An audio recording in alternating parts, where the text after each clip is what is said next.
Hey y'all, happy Tuesday. So I want to pick up, still using the Syrophoenician woman as a base for where we're gonna go, where I want to go. I want to look at another woman. I think Jesus' treatment of women is interesting, and it's very different. His acceptance and his discussion and his healing, even will go, of women is very different than the time period and what anybody else before him had done or said. So in Luke chapter 13, and let's start in verse 10. It says, "Now Jesus was teaching in one of the synagogues on the Sabbath. And there was a woman there who for 18 years had had an infirmity caused by a spirit," or a demon of weakness, or demon of sickness.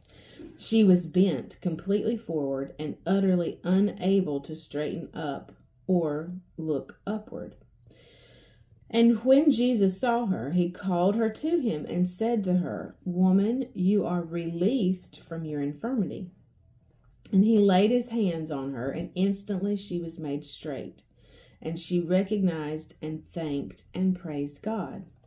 But the leader of the synagogue," so remember this is on the Sabbath that Jesus did this, "the leader of the synagogue, indignant, because Jesus," religious people who really don't get Jesus. Notice I said we get Jesus, not he gets us, but that we understand Jesus. Religious people who do not really understand Jesus, who he is, his assignment. It says that the religious leader became indignant, furious, angry at something Jesus did, because he healed on the Sabbath.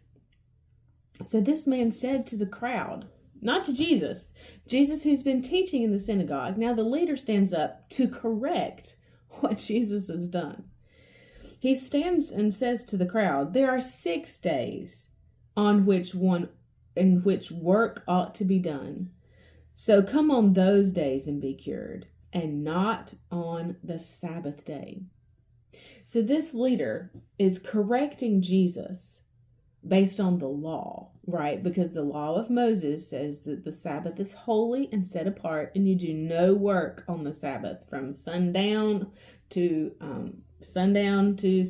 There's no work. I just think it's amazing that this religious leader is correcting Jesus in front of the crowd.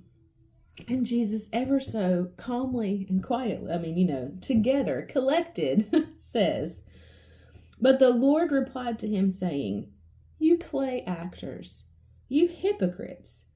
Does not each one of you on the Sabbath loose his ox or his donkey from the stall and lead it out to water?'" Well, there's a lot in that verse. "And ought not this woman, a daughter of Abraham, whom Satan has kept bound for 18 years, be loosed from this bond on the Sabbath day?" Even as he said this, all his opponents were put to shame, and all the people were rejoicing over all the glorious things that were being done by him. So what I really want to pull out of this, because there's a lot in there, is that Jesus saw this woman who was an Israelite. She was a child of Israel. She was one of God's chosen people, which meant that she was in covenant with God. Sometime you need to go back and you need to read in Deuteronomy about the covenant, what God promises to his people. And Jesus knows she's a daughter of Abraham, which is why it's so important that that's in there, because that's covenant language, that she is of the household of Israel. Ought she not? Isn't it right for her to be freed and loosed? just like in Psalm 34:10, by right of their need and on the authority of his word. She has grounds. She has justification. She has a basis for being set free and made whole. Ought not this woman be freed? And Jesus, who knows the law, probably is wondering why they haven't already done this. Why has it taken 18 years?